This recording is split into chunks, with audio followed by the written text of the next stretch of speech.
Guys, আশা করি আপনারা সবাই ভালো আছেন। আপনাদের জন্য নিয়ে এসেছি আজকে একটি নতুন ভিডিও।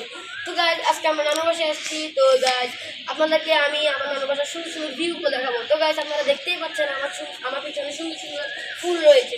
তো গাইস, একটু পরে আমি আপনাদেরকে সিনেমাটিক মোডে এই সুন্দর সুন্দর ভিউগুলো দেখাবো।